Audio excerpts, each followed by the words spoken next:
So ಈಗ ಮಧ್ಯಪ್ರಾಚ್ಯದಲ್ಲಿ ಯುದ್ಧದ ಪರಿಸ್ಥಿತಿ ಇದ್ದು ಅಲ್ಲಿ ಉದ್ವಿಗ್ನತೆ ಜಾಸ್ತಿ ಆಗಿರೋದ್ರಿಂದ ಭಾರತ ಸರ್ಕಾರ ಕೂಡ ಇದನ್ನು ಮಾನಿಟರ್ ಮಾಡ್ತಾ ಇದೆ, ತೀವ್ರ ನಿಗಾವನ್ನು ವಹಿಸಿದೆ.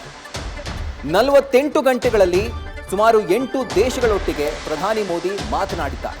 8 ಗಲ್ಫ್ ದೇಶಗಳ ಅಧ್ಯಕ್ಷರಿಗೆ ಹಾಗೂ ಮಂತ್ರಿಗಳಿಗೆ ಅವರು ಕರೆ ಮಾಡಿ ಚರ್ಚೆ ಮಾಡಿದ್ದಾರೆ. ಯುದ್ಧದ ಪರಿಸ್ಥಿತಿಯ ಬಗ್ಗೆ ಅವರು ಕಳವಳ ವ್ಯಕ್ತಪಡಿಸಿದ್ದಾರೆ. ಜೊತೆಗೆ ಭಾರತೀಯ ನಾಗರಿಕರ ಸುರಕ್ಷತೆ ಬಗ್ಗೆ ಅವರು ಮಾತನಾಡಿದ್ದಾರೆ. ಕತಾರ್, ಸೌದಿ, ಒಮಾನ್ ಸೇರಿದಂತೆ ಗಲ್ಫ್ ರಾಷ್ಟ್ರಗಳ ಸುಮಾರು 8 ದೇಶಗಳ ಜೊತೆಗೆ ಅವರು ಮಾತನಾಡಿದ್ದಾರೆ. ಇನ್ಫ್ಯಾಕ್ಟ್ ಇಸ್ರೇಲ್ನ ಪ್ರಧಾನಮಂತ್ರಿ ಬೆಂಜಮಿನ್ ನೆತನ್ಯಾಹು ಅವರ ಜೊತೆಗೂ ಕೂಡ ಪ್ರಧಾನಿ ಮೋದಿ ಚರ್ಚೆಯನ್ನ ಮಾಡಿದ್ದಾರೆ. ಕೇಂದ್ರ ಸರ್ಕಾರ ಈ ಒಂದು ಸಂದರ್ಭದಲ್ಲಿ ಕಾರ್ಯಪ್ರವೃತ್ತವಾಗಿದೆ. ಆ್ಯಂಡ್ ಖುದ್ದಾಗಿ ಪ್ರಧಾನಿ ಮೋದಿ ಅವರೇ ಸುಮಾರು 8 ದೇಶಗಳ ಮುಖ್ಯಸ್ಥರೊಟ್ಟಿಗೆ, ಅಧ್ಯಕ್ಷರೊಟ್ಟಿಗೆ 48 ಗಂಟೆಗಳಲ್ಲಿ ಮಾತನಾಡಿರುವಂಥದ್ದು.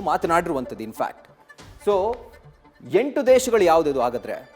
ಗಲ್ಫ್ ದೇಶಗಳು. ಬಹುತೇಕ ಗಲ್ಫ್ ದೇಶಗಳೇ ಈಗ ಸದ್ಯಕ್ಕೆ ನಿಮಗೆ ಕಾಣಿಸ್ತಿರುವಂಥದ್ದು. ಯಾಕಂದರೆ ಅಲ್ಲಿ ಈಗ ಯುದ್ಧದ ಪರಿಸ್ಥಿತಿ ಭೀಕರ ಸ್ವರೂಪವನ್ನು ಪಡೆದುಕೊಂಡಿರುವಂಥದ್ದು. ಬರೀ ಇಸ್ರೇಲ್, ಇರಾನ್ ಅಷ್ಟೇ ಅಲ್ಲ, ಸುತ್ತಮುತ್ತಲಿನ ಗಲ್ಫ್ ದೇಶಗಳೊಟ್ಟಿಗೆ ಕೂಡ ಇರಾನ್ ತನ್ನ ದಾಳಿಯನ್ನು ಮಾಡ್ತಾ ಅಲ್ಲಿನ ಪರಿಸ್ಥಿತಿಯನ್ನು ಹಾಳು ಮಾಡ್ತಾ ಇದೆ. ಹೀಗಾಗಿ ಭಾರತೀಯರ ಸುರಕ್ಷತೆ ಕೇಂದ್ರ ಸರ್ಕಾರಕ್ಕೆ ಪ್ರಮುಖ ಆದ್ಯತೆ. ಸೊ ಅದೇ ಥರ ಪ್ರಧಾನಿ ಮೋದಿ ಅವರು ಬಹರೇನ್ ಆಗಿರ್ಬೋದು, ಕುವೈತ್ ಆಗಿರಬಹುದು, Qatar, Saudi Arabia, UAE, Oman, Jordan ಹಾಗೂ ಇಸ್ರೇಲ್ ಇಷ್ಟೂ ದೇಶಗಳೊಟ್ಟಿಗೆ ಫೋನ್ ಸಂಪರ್ಕವನ್ನು ಮಾಡಿ ಆಯಾ ದೇಶಗಳ ಮುಖ್ಯಸ್ಥರೊಟ್ಟಿಗೆ, ಅಧ್ಯಕ್ಷರೊಟ್ಟಿಗೆ ಅವರು ಮಾತನಾಡಿದ್ದಾರೆ.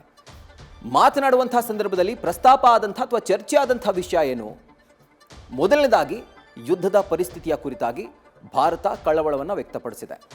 ಅಂದರೆ ಪ್ರತಿ ಬಾರಿ ಯುದ್ಧದ ಸಂದರ್ಭ ಅಥವಾ ಈ ರೀತಿಯಾದಂಥ ವಿಷಯಗಳು ಬಂದಾಗ ಪ್ರಧಾನಮಂತ್ರಿ ಮೋದಿ ಅವರು ಹೇಳಿರೋದು ಒಂದೇ, ಇದು ಯುದ್ಧದ ಸಮಯವಲ್ಲ. ಸೊ ಅದೇ ಒಂದು ಸಂದೇಶವನ್ನು ಫೋನ್ ಮಾಡಿದಂಥ ಸಂದರ್ಭದಲ್ಲಿ, ಆಯಾ ದೇಶದ ಅಧ್ಯಕ್ಷರೊಟ್ಟಿಗೆ ಅವರು ಮಾತನಾಡಿದಂಥ ಸಂದರ್ಭದಲ್ಲಿ ಇದನ್ನು ಒತ್ತಿ ಹೇಳಿದ್ದಾರೆ.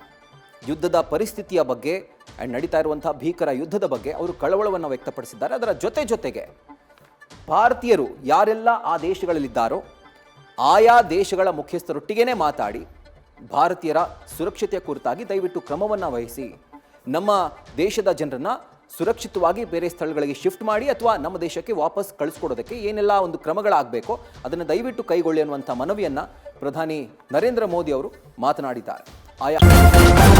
ನ್ಯೂಸ್ ಫಸ್ಟ್ ನಿರ್ಭೀತಿಯಿಂದ ನಿಮ್ಮ ಪರವಾಗಿ.